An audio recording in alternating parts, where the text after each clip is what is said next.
I'm here with Jim Rankin today to celebrate a pretty long career, almost 5 decades, 48 years, Jim. Yes, yeah. Uh, And anyway, we want to get to know Jim a little bit, let our guests get to know who Jim Rankin is, and maybe talk a little bit about his career here at Midwest Wheel. So, Jim, how did you get your job at Midwest Wheel? Kind of by luck. I was in a high school class. It's called DECA. I still remember the teacher's name, Larry Senny, and he's the one that got me the job at Midwest Wheel to come down here. Okay. How, like, what kind of class? Like, It was where you work half a day and you go to school half a day. In my senior year. okay, and he knew somebody here that. Yeah, that or he just I think because there was a couple previous people that worked ahead of me, Lee Ballard and Lynn Ballard, I think did the same thing, and then I followed. Okay. So, what was your first job at Midwest In Wheel? a warehouse. Working in the warehouse. How many did you do that for quite a while? At least a year. There was three of us when the company was 48 years ago. There was like three of us in the warehouse, and that was the whole warehouse crew. Wow.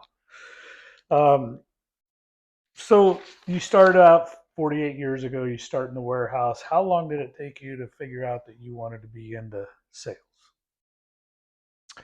Um, fairly quick. When I graduated from high school, I went to DMAX. I went to Des Moines Area Community College.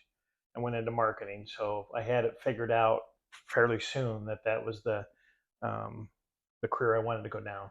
All right. Well, what are some of the ways then from your so like how far into your career did you go into sales? I mean, you obviously started in the warehouse. Was it 5 years? Was it? Did Um, you go onto the parts counter first? Or? yes. So warehouse, parts counter. Went into purchasing. I was in the purchasing Oh, you was a for. product manager. I was. I don't know if we called them that back Yeah. then, Okay. but What were some uh, of the lines that you bought? um, I did the custom wheels. I was ordering all the custom wheels. I bet you wish we were still selling those, don't you? Well, back then it was really big. It's Yeah. gotten a lot more complicated now with all the different, way more styles. We used to sell Krager and Keystone and Appliance was our three big names. So from your early days when you started to now, how's the culture of the company changed? Or what's the biggest changes that from then to now that you see? Just we're much larger, and with that becomes more people that are more focused on certain product lines or their um, directions. Okay. And when I started the first sales meeting I attended was in the backyard of John Miner's house. I've heard stories about that. Yeah, so I There was have. some, but I mean, So for what our sales meeting is today, that we have in the fall, where we have hundreds of people out on the golf course and suppliers in that literally started in John Miner's backyard on his deck. yes, and our last meeting I thought was probably the best sales meeting we've had. I thought the Yeah. people that were there, they were focused on what we needed to know. We had some new product lines that came to the sales meeting, and it really set the tone. Okay, nice. So all your time here, what's something that you love to hang your hat on? What's one of the things that you're most proud of in your career? Um, my customers, Okay. um, what they it's kind of emotional about it, Yeah. but they They're your friends, aren't they? yeah, Yeah. um, it's trying to help them. I've always tell the younger guys, you get paid by Midwest Wheel, but you're really working for your customer. That's right. I think you're the one And who coined the phrase that I was trying to put around the warehouse. We're nothing without our customers. I remember yes, you telling me that very true. when And I started. You helped me understand that was a culture that we had here. Um, I customers remember mean that. everything. You work for them. Get back to them. Don't leave them hanging. Yeah. Um, you have your 80-20 rule. 80% of your business comes from 20% of your customers, but you got to make sure you take care of those Yeah. big guys, and that's why they're using you so much. What's what's kept you motivated to keep doing this for almost 5 decades? I mean, My personality would have to be a lot of it. I'm okay, pretty passionate about what I do and who I work for. you're a pretty good fact checker too, I will say that. That's something that you're well known for in Des Moines is somebody Um, can spend hours on a marketing piece and you will find that one typo it could that be most people overlook. could be bad too, but No, it's actually probably a pretty good trait. um, I, as you get older, it changes, but the direction that our company is headed and the ownership group that we have is second to none. And I see that, and that motivates me. Okay. Who's been one of the more or most influential people in your career at Midwest Wheel? Looking back through your 48 years, is there one Um, person that stands out to you that drove you or John Miner would come to. okay, um, I learned a great deal from him, and one thing he always said was, "Worry about yourself. Don't worry about others." yeah. Um, Do you follow that rule today? yes, Okay. it. You just got to concentrate on yourself and not worry about what other people are doing, what other people are getting, what other. John was good about that, and Lee Ballard helped. He set the footpath for me. He's 2 years older, and so he helped me along the way Yeah. too. You So and him are good friends. yes, Lee's a Yeah. good guy. What's something about the early days that of your career at Midwestville that you wish we could bring back today? You know, because business has changed a bunch. Yeah. What's something that you miss from the early days?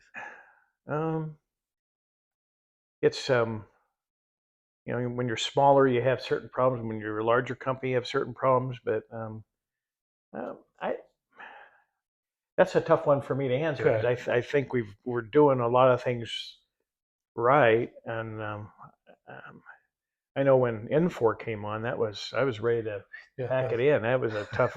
You That get new was software changes, and you're a salesman. You got to try to write up orders. That was a tough deal. yeah, that was May 15th, 2015. I still Oh, remember the date. it was not good. So you've had a lot of successes in your career. What's one of the biggest mistakes you've made in your career?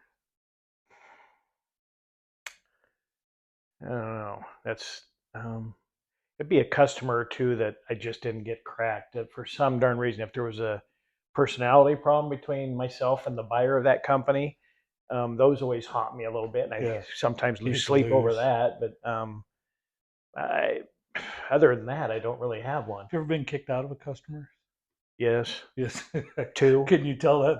Can you tell that story? Keep it clean though. Oh yeah, one a guy in Grinnell. He was known to be a little hot headed, and this goes back about 20 years ago, and he relined his own brake shoes. He had his own one rivet at a time with a foot to clasp the rivets on the brake table.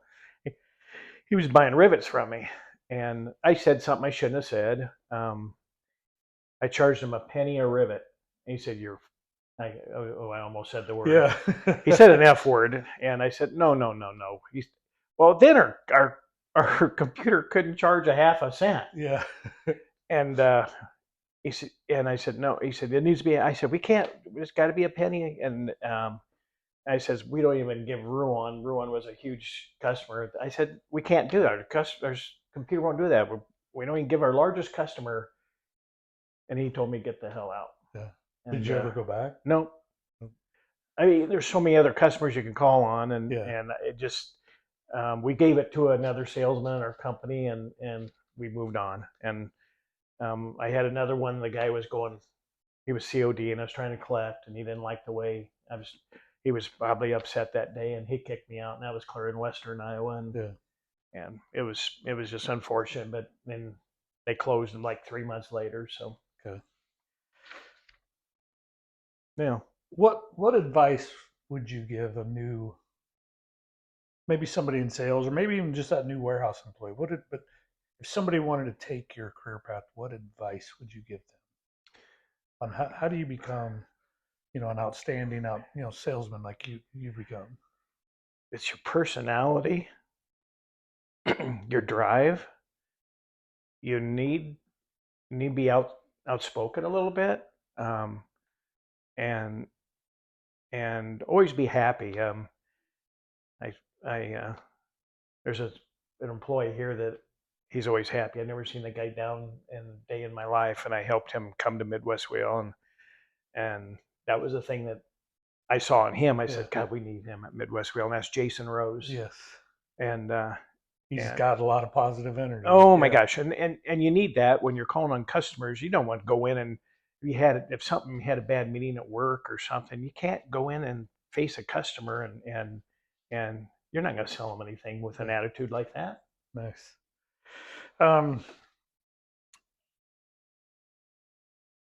What's something about you that most people don't know? I used to be a pretty good athlete.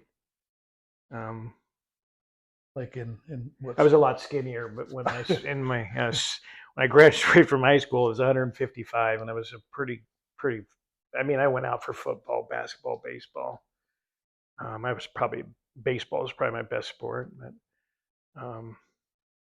I like to travel. I won a state bowling title. A lot of people don't know that. Yeah. State bowling title. How old were you when that? 20, 25, 26. So it was an scratch. Adult league. Yeah. Nice. Yeah. Up in Fort Dodge. We were up in Fort Dodge that day. That was kind of an exciting day. Yeah. Wow, that's interesting. And we were the last shift, so when I knew my score was in, so kind of knew the results. Nice. That is pretty interesting. Just missed 2 300s in one series. It was at 279 and 269, and then it was pretty cool. What are you looking forward to most in retirement? I'm traveling with my wife. You're newly married? Newly married. We've been together 11, 12 years, and she was after me for quite some time to get married. And so I promised my parents that would happen, so made that happen. And yeah. All right. Well, I appreciate you spending a few minutes with me and giving our employees a chance to get to know you. You've been a very, very important part of our success at Midwest Wheel and have helped push us to grow. So we appreciate that. Thank you. Thank you.